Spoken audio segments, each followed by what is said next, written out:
धनीराम एक बहुत ही कुशल और धनी व्यापारी था। उसने अपने धन से गरीबों की बहुत मदद की थी, वृद्धा आश्रम और धर्मशालाएं बनाई। अपने दानी स्वभाव के कारण धनीराम का अपने नगर में बहुत सम्मान था। धनीराम ने अपनी बेटी की शादी एक बहुत बड़े घर में कर दी, लेकिन उसकी बेटी के भाग्य में सुख नहीं था। शादी के बाद पता चला कि उसका पति शराबी और जुआरी था। बेटी को दिया हुआ सारा धन उसके पति ने जुए में समाप्त कर दिया। अब उनकी बेटी बहुत ही गरीबों की जिंदगी जी रही थी। एक दिन धनीराम की पत्नी ने धनीराम से कहा, आप जानते हैं कि हमारी बेटी का पति जुआरी है और हमारी बेटी बहुत दुखी है। आप अपनी बेटी की सहायता क्यों नहीं करते? यूं तो पूरी दुनिया की मदद करते फिरते हैं। धनीराम ने कहा, भाग्यवान, जब तक बेटी और दामाद का भाग्य उदय नहीं होगा तब तक मैं उनकी कितनी भी सहायता कर लूं, उससे कोई भी फायदा नहीं होगा। जब उनकी किस्मत जागेगी तब वे अपने आप ही सुख का जीवन जीने लगेंगे और हर कोई उनकी मदद करने को तत्पर रहेगा। लेकिन माँ का दिल तो माँ का दिल ठहरा। अगर बेटी को कोई परेशानी हो तो वह आराम से कैसे रह सकती है? इसलिए वह हर पल यही सोचती रहती कि बेटी की मदद कैसे करे। एक दिन धनीराम किसी काम से नगर से बाहर चले गए।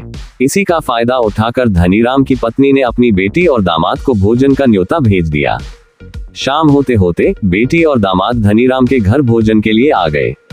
सासू माँ ने उनका बहुत आदर और सत्कार किया, उन्हें बहुत ही स्वादिष्ट भोजन करवाया और बड़े ही प्रेम के साथ विदा किया। जाते जाते एक टोकरी भरकर मोतीचूर के लड्डू भी भेंट स्वरूप अपने दामाद को दे दिए। धनीराम की पत्नी ने उन लड्डुओं के बीच में सोने के सिक्के छिपाकर रख दिए थे, जिससे बेटी की मदद भी हो जाएगी और दामाद जी को इसका पता भी नहीं चलेगा। बेटी और दामाद जी विदा लेकर चल दिए। रास्ते में दामाद ने अपनी पत्नी को सुनाकर कहा, कहने को तो तुम्हारे पिता इस नगर के धनवान व्यापारी हैं और विदाई में क्या दिया? केवल मोतीचूर के लड्डू। कौन इतना वजन उठाएगा? ले जाकर इन लड्डुओं को किसी मिठाई वाले को बेच देता हूँ, मेरा कुछ वजन तो कम हो ही जाएगा। ये कहकर दामाद ने लड्डुओं की टोकरी एक मिठाई वाले को बेच दी और बदले में कुछ रुपए ले लिए। शाम के समय धनीराम अपने घर को लौट रहे थे। रास्ते में वही मिठाई की दुकान दिखी जिस पर उनके दामाद ने मोतीचूर के लड्डू को बेच दिया था। धनीराम को मोतीचूर के लड्डू बहुत पसंद थे, इसीलिए धनीराम ने मिठाई वाले से वही मोतीचूर के लड्डू की टोकरी खरीद ली और अपने घर ले आया। धनीराम की पत्नी ने देखा कि लड्डुओं की टोकरी सेठ जी लेकर आ रहे हैं, तो उन्होंने पूछा, यह क्या लेकर आए हैं? धनीराम ने कहा, तुम्हारे लिए मोतीचूर के लड्डू लेकर आया हूँ। एक मिठाई की दुकान पर दिखे तो ले आया। सेठानी ने लड्डुओं की टोकरी पहचान ली और लड्डू फोड़कर देखा तो उसमें वही सोने के सिक्के निकले जो उसने डाले थे। सेठानी ने अपना सिर पीटा और धनीराम को सारी बात बताई।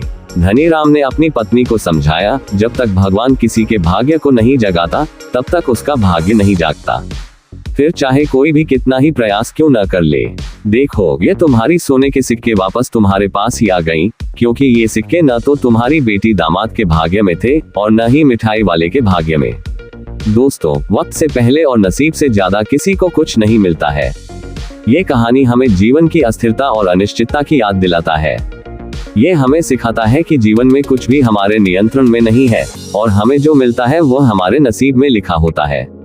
इस विचार को ध्यान में रखकर हम जीवन की चुनौतियों का सामना करने में अधिक मजबूत और स्थिर रह सकते हैं। हमें ये याद रखना चाहिए कि जीवन में हमें जो मिलता है वह हमारे कर्मों का फल है और हमें इसके लिए कृतज्ञ रहना चाहिए। ये कहानी हमें जीवन की अस्थिरता को स्वीकार करने और उसके साथ तालमेल बिठाने की प्रेरणा देता है। हमें ये याद रखना चाहिए कि जीवन में कुछ भी स्थायी नहीं है और हमें हर पल को जीने की कोशिश करनी चाहिए।